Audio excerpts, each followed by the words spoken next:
Halo, assalamualaikum warahmatullahi wabarakatuh. Perkenalkan, saya Salman Al-Farisi dari program studi Sistem Informasi dengan NIM 7012200160. Oke, sebelum kita lanjut ke dalam video penjelasan sejarah perkembangan komputer, kita harus tahu dulu apa sih itu komputer. Komputer adalah sebuah mesin yang dapat diprogram untuk menerima data atau input, memprosesnya menjadi informasi yang berguna, dan menyampaikan dalam bentuk alat penyimpanan sekunder untuk diambil lagi bila mana diperlukan. Oke, setelah kita mengetahui apa itu komputer, mari kita bahas sejarah perkembangan komputer dari masa ke masa. Komputer pertama kali diciptakan pada tahun 1822 oleh ahli matematika Charles Babbage. Dalam pengembangan komputer memiliki 5 generasi, yaitu generasi yang pertama pada tahun 1946 sampai 1959. Pada generasi pertama ini, komputer hanya memiliki komponen yang berbentuk tabung. Program hanya dapat dibuat dengan bahasa mesin. Sudah menggunakan konsep storage program. Ukuran fisiknya yang besar, kapasitas penyimpanan kecil, dan cepat panas, membutuhkan daya listrik yang besar. Proses operasinya sangat lambat.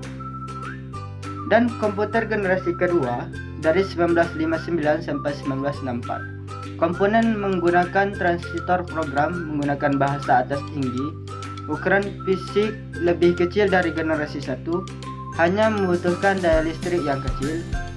Sudah menggunakan memori sekunder seperti magnetic tape yang berbentuk removable disk.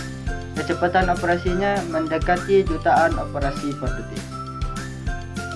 Kita lanjut ke komputer generasi yang ketiga, yaitu pada tahun 1964 sampai dengan 1970. Komponen menggunakan IC Integrated Circuit, program menggunakan bahasa atas tinggi.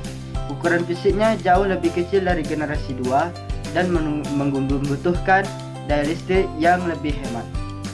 Sudah menggunakan memori sekunder yang berkapasitas besar dan bersifat random access.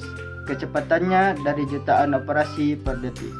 Multiprocessing dan multiprogramming.